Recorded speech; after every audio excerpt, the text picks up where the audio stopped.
विकास किया। आइए उनसे जन सेवा के क्षेत्र में अब की बार उनके योगदान के बारे में पूछते हैं। सर, आप पर काफ़ी विश्वास किया जा रहा है और इस बार आपको टिकट भी मिला है, तो आपकी क्या योजनाएं हैं इस बार के लिए? रायपुर पश्चिम के प्रत्याशी राजेश मूणत से हमारी रिपोर्टर मौसमी विश्वास से बातचीत, जिसके कुछ अंश हम आपको सुना रहे हैं कि मूणत जी ने क्या चर्चा की।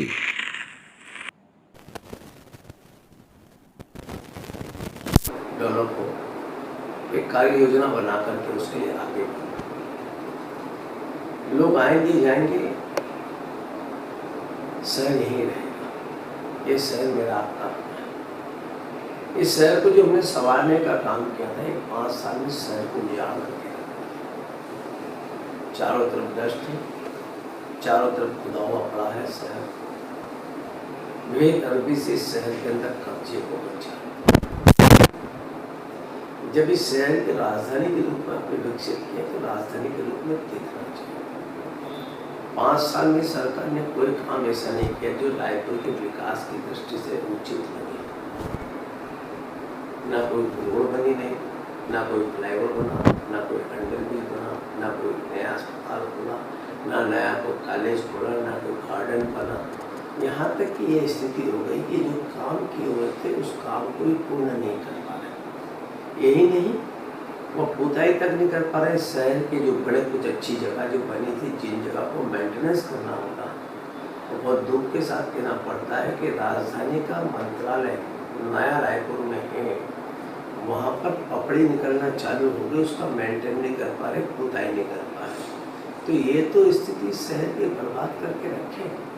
तो इस सरकार से ना तो कोई उम्मीद है, न इस सरकार की क्षमता कुछ करने की। इसलिए यह स्पष्ट है कि जनता मन बना चुकी है। बदल वो ये दारी, ये कांग्रेस पार्टी की सरकार का बदल वो।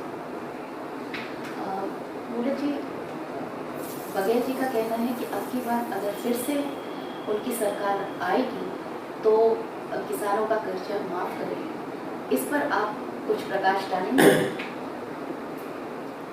जब MSP 2500 रुपये दे रहे तो किसानों कर्जे में कहाँ से आ गए?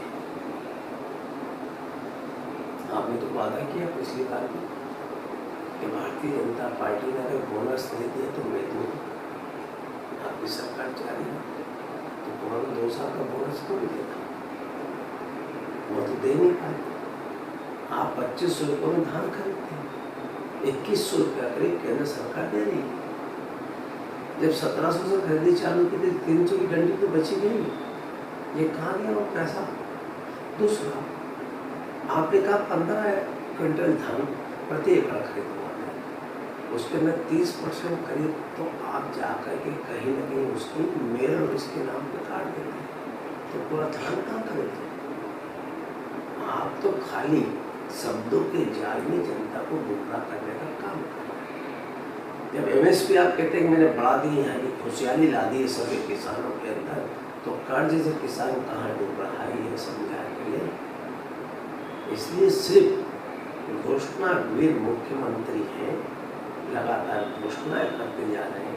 पुराने घोषणा पत्र में जितनी चीजें उन्होंने कही थी वो किए का, 2 साल का बोनस दिए क्या? जब वो दे नहीं पाए तो किसान को क्यों गुमराह कर? वैसे तो सभी जानते हैं कि हमेशा महिलाओं के विकास के लिए स्वास्थ्य और शिक्षा के लिए बीजेपी ने काफ़ी कार्य किया है। तो इस बार अगर बीजेपी सरकार आती है तो आपका इस विषय में क्या योगदान रहेगा? सबसे बड़ा प्रश्न है इस प्रदेश के अंदर महिला सुरक्षा। ये गारंटी देना प्रशासन का कर्तव्य बनता है कि मेरी बहनें, मेरी माताएं सुरक्षित रहें। ये गुंडागर्दी का आतंक, ये भयमुक्त प्रशासन, इससे कम से कम हमारे को मुक्ति देना पड़ेगा। बहनें सेल्फ वेलफेयर ग्रुप के माध्यम से हमने पूरे प्रदेश के अंदर बहनों को रोजगार दिया था। स्कूल के अंदर मध्याह्न भोजन ये बहनें बनाती थी। सरकार ने उनका वो हक भी छीन लिया, एक प्राइवेट एजेंसी को ला करके दे दिया, जहाँ हजारों परिवार की बहनें मध्याह्न भोजन के माध्यम से अपने बच्चों को अच्छा पोषण आहार दे रही थी, गरम गरम पका करके। भविष्य सरकार को राहत नहीं आया और उसके लिए उनको बंद करके प्राइवेट एजेंसी को सप्लाई का आर्डर दे दिया। तो ये तो अन्याय है। हम उन सब सेल्फ वेलफेयर ग्रुप को हम प्रोत्साहित करेंगे, काम के लिए प्रोत्साहित करेंगे, उनके अनुकूल रोजगार के संसाधन उपलब्ध हो, ताकि वो बहनें भविष्य में अपने पाँव पर खड़े होकर के अपने परिवार के लिए, अपने बच्चों के लिए और अपने प्रदेश के लिए कुछ स्वावलंबन के साथ काम कर सके। ये हमारी सोच है। कांग्रेस का कहना है कि इस बार 70 से 75 सीट आ रही है, आपका क्या कहना है? 22 विधायक तो चलेगा कांग्रेस पार्टी के, जिनकी टिकट काट दो। माननीय मुख्यमंत्री जी कहते थे भरोसा है मेरे ऊपर रखो, मैं आपको जीता के काम करते। 22 विधायक के बेचारे जिनकी टिकट काट दी, किसका भरोसा? जनता के नाम पे आपका पेश संदेश? मेरा इतना ही कहना, छत्तीसगढ़ राज्य एक समृद्धशाली राज्य करो, होशियार राज्य करो। ये शहर आपका मेरा अपना है, आओ इसको व्यवस्थित प्लानिंग के साथ बसाएं। राजधानी में कोई व्यक्ति आता है तो राजधानी की तारीफ करता है, रायपुर की तारीफ करता है। इस रायपुर शहर को इन्होंने एकदम बर्बाद करके छोड़ दिया, खोदापुर बना करके रख दिया। कभी चाकू की घटना है, यहाँ पर आतंक की घटना है, नशीले पदार्थों का व्यवसाय इतना जबरदस्त हो गया है कि रायपुर राजधानी न होकर के एक क्राइम का बहुत बड़ा अड्डा बन गया। बेरोजगार नौजवानों को सट्टे की लत लगा करके, जुए की लत लगा करके सरकार ने छत्तीसगढ़ को ही नहीं ठगा, छत्तीसगढ़िया को भी ठगने का पूरा काम किया है। चाहे वो किसान हो, चाहे वो मजदूर हो, चाहे वो महिला हो, चाहे वो कर्मचारी हो, चाहे वो युवा हो, चाहे यहाँ का व्यापारी हो, सबके साथ इस सरकार का सौतेला व्यवहार रहा है। इसलिए शहर की प्रगति में उन सबका योगदान है। मैं इतना ही कहूँगा, भाजपा पे विश्वास करें और प्रगति के मार्ग को आगे ले जाने के लिए उसको सहयोग प्रदान करें।